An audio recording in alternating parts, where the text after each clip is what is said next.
Hello, look at all these parts. This is, I did extract $80 for the parts over here. I actually have a mirror motor, I actually have the sensor intact, and I have the processor board. This is Canon's version of Nikon's Nikon D4 equivalent, yeah?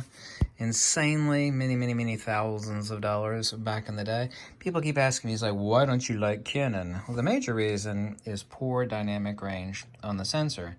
But that's only one reason. Let me show you something else that you'll never hear from any of these talking yahoos on YouTube because they're completely clueless. Here you can actually see the autofocus mirror behind the reflex mirror, which of course goes up to the pentaprism, by the way, just like Nikon.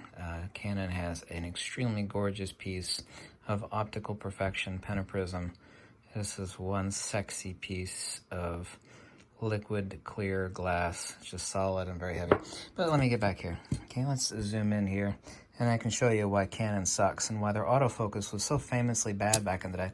Now on Nikon, the autofocus mirror that actually reflects down into the autofocus module, which I'm about to show you here on the Canon, is a straight mirror. It's just a regular mirror. Of course, this is a semi-transparent mirror right here. Yeah, the primary reflex mirror, which you should never touch.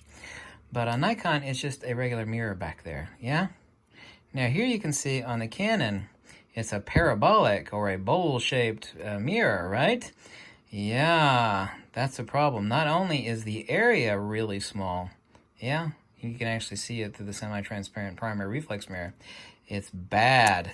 Not only that, I don't know if you know what it is comparatively on a Nikon, but on the Nikon, the equivalent of what this camera is for Nikon, which would be a D4. This autofocus module down here, yeah, which that parabolic mirror reflects into, is microscopic.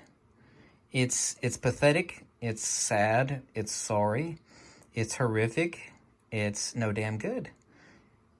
Nikon D4 is about 1,000% better than this. This is a horrible autofocus module in the bottom of the light box of this Canon EOS 1D Mark II. Yes, this is really tiny. The combination of this parabolic autofocus mirror behind the primary reflex mirror, yeah, which you can actually see through the semi-transparent primary mirror there. Yeah, tiny parabolic to even a tinier autofocus module meant that the autofocus on this insanely expensive camera back in the day, yeah, was bad, unreliable, no damn good. Yeah, no good. Yeah, so if you ever wondered why I despise Canon DSLRs, poor dynamic range, really unreliable autofocus, and there's actually a few other peripheral reasons, but yeah. By the way, on how Canon actually solved the this set over top is the cover glass, by the way. Is how Canon solved the hermetic sealing over top of the sensor. Yeah, so the sensor would never get any dust on it. Is that this border right around here, this gray border, it was basically a sticky pad. You see this dark black speckled area? Yeah, it's very sticky. You see it sticking to my finger there? That's how Canon saw it. It's not hermetically sealed. Canon's like, what we're going to do is we're going to use some sticky residue. And the problem with this is, since it sits directly over top of the sensor, is that when the camera would get really hot, some of the sticky residue, yeah, which you can see the sticky residue. Here's another reason to hate Canon. Because this was a $6,000 camera, almost $6,000 camera. The sticky residue, when it get hot, the sticky residue would migrate from here to here, and it would migrate to the top of the sensor. Yeah? And you can't clean that because there's a piece of cover glass here. You see, there's the cover glass right there. Yeah, you can't clean the sensor. You see, this is the actual sensor that people are so worried about damaging. Yeah? So you can't clean it. The sticky residue would migrate from here to here. Yeah, from here to here. The most sensitive part in your entire camera is right here. I'm sticking my finger through the other side. You see that? That is the most sensitive part of any DSLR or mirrorless camera right there. The shutter mech. Let's do something dramatic. Repeat after me. Let's go on 3. 1, 2, 3.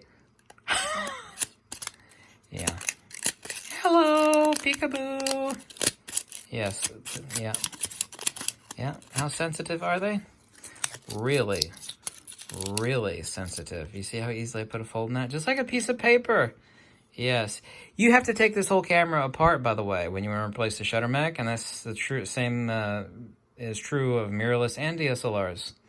That's right. But after 45 minutes of labor, I did get out $80 of the parts and a very beautiful piece of optical perfection, pentaprism.